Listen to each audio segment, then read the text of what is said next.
ഇതുപോലെ തന്നെയാണ് പുള്ളി ഓരോ കാര്യത്തിലും ഓരോ കുസൃതി ഒപ്പിച്ചുകൊണ്ടിരുന്നത്.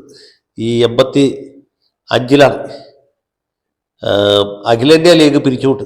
അഖിലേന്ത്യാ ലീഗുകാരായിരുന്നു ഇ ടി മുഹമ്മദ് ബഷീർ, നമ്മുടെ ബാബ ഹാജിമൊക്കെ മാതൃസംഘടനയ്ക്ക്, അതായത് യൂണിയൻ ലീഗിലേക്ക് തിരിച്ചുപോയി. അതോടുകൂടി ആ പാർട്ടിയുടെ അംഗസംഖ്യ 15-ൽ നിന്ന് 18-ആയിട്ടോ 19-ആയിട്ടൊക്കെ വർദ്ധിച്ചു.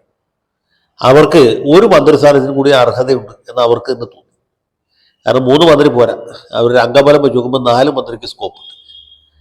ലീഗ് നേതാവായിരുന്ന സി ടി ഹാജി പരസ്യമായിട്ട് പറഞ്ഞു, ലീഗിന്റെ 4ാം മന്ത്രിയെ കരുണാകരൻ ഒരു തളികയിൽ വെച്ച് പാണക്കാട്ട് കൊണ്ടുവന്ന് തരും എന്ന്. കുറച്ച് ദിവസം കഴിഞ്ഞപ്പോൾ പത്രക്കാർ കരുണാകരൻ ചോദിച്ചു, എന്താ ഈ ലീഗിന്റെ 4ാം മന്ത്രി? കരുണാകരൻ ചിരിച്ചു, ഒന്ന് കണ്ണിറുക്കി, എന്നിട്ട് പറഞ്ഞു, തളിക കിട്ടിയിട്ടില്ല എന്ന്. തളിക കിട്ടിയിട്ടുണ്ടല്ലോ 4ാം മന്ത്രിയെ പാണക്കാട്ട് കൊണ്ടേ കൊടുക്കാനായിട്ട്. അപ്പം നല്ല തളിക കിട്ടാത്തതുകൊണ്ടാണ് 4ാം മന്ത്രി ഉണ്ടാകുന്നത് എന്ന് പറഞ്ഞു. സർക്കാരിന്റെ കാലാവധി കഴിയുന്നവരെ ലീഗ് 3 മന്ത്രിമാരുടെ തന്നെ മുന്നോട്ട് കൊണ്ടുവന്നു.